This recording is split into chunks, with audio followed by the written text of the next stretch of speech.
Okay, so you brought up this point on gasification. Could you tell us a little bit more about biomass gasification systems and how they can be used in what we in UnityNet like to call double drawdown climate smart kitchens?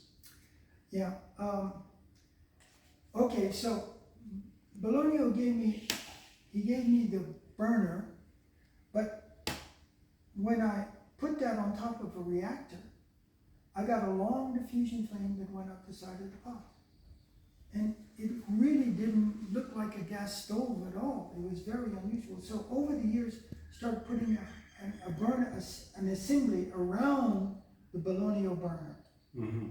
And then finally I incorporated a nichrome disc above the burner so that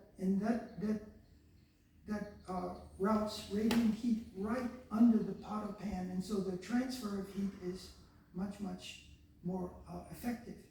Now then in 2018 there was a lady named Ali Devlin, and she was quite amazing. She came to Vietnam, and in the beginning she didn't tell me what she was doing. She comes from the University of Sydney in Australia, and she brought laboratory instruments from Australia. She brought them over to Vietnam, and she started going to kitchens where people were operating the gasifiers I'd made. For example, I'd sold several hundred gasifiers, maybe almost 1,000, I forget, in Laos. And there she was in little, the Laotian people, they 92% of them depend on the direct combustion of wood, charcoal, and coal. Mm-hmm. So Annie goes there and she's comparing what they were doing in the direct combustion of fuel, and she was comparing that to what the gasifier was producing. Mm-hmm. And she did the emissions test. For example, the PM 2.5, which is very, very toxic. And she found out that that the gasifier is only 37% of the maximum safe level defined by the World Health Organization. She looked at the CO emissions; they were only 9%. Mm-hmm. And when I was developing the gasifier, it was simply by what appeared to be right, but I didn't have laboratory instruments. Mm-hmm. Here she is measuring everything. Then she comes back and she writes it up into a thesis. And she presents the thesis at the University of Sydney, and she obtained one of the highest scores ever at that university. And quite amazing. And she was, I had never understood that the gasifier that I produced was accurate. Had those, how would you say, was accurate in the sense that the emissions was so low. Mm-hmm. And it's pretty much, it's pretty much the, if you go back and you look, the direct combustion of wood, coal, and charcoal, mm-hmm. It accounts for 7.7% of global mortality. Mm-hmm. That's over 4 million people that die, 4.3 million people that die each year due to because they're sitting in front of a wood fire.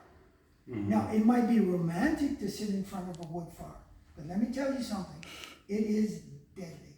Yeah. People should not be burning wood, coal, and charcoal to cook a meal. Even the charcoal is deadly. Mm-hmm. So, and then also the gasifier resulted in cooking time that was reduced by 50%. Wow. And then the combustion of fuel dropped by 62%. You see? So the gasifier So they're using much less to cook fuel. their meals. But then what do we use as fuel for the gasifier? We don't go chop down a tree and make pellets. No. We use primarily agricultural debris. Mm-hmm. Vietnam produces almost 9 million tons of rice hulls a year.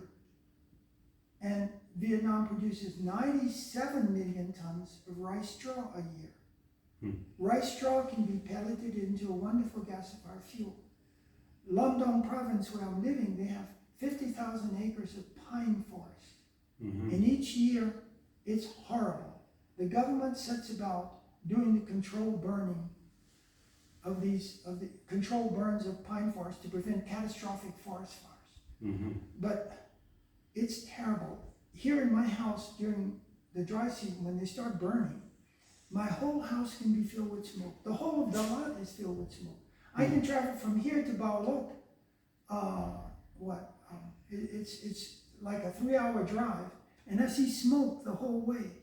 I go to the west, and again, you know, off the main road, and I see smoke for another 100 kilometers. And so we have to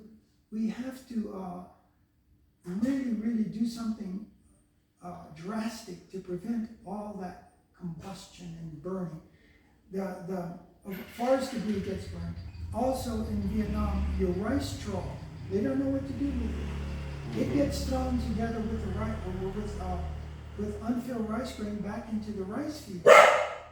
And what happens? They burn it. So the big part of that 97 million tons of rice straw gets burned. The pollution from that is absolutely horrendous. Mm-hmm. So you've got the burning of the straw, you have the burning of the forest debris, and Dalat, let me tell you, is dying. You've got huge health problems. It's not just lung cancer, but there are probably another 20 different diseases, ailments that are caused by the pollution from such smoke.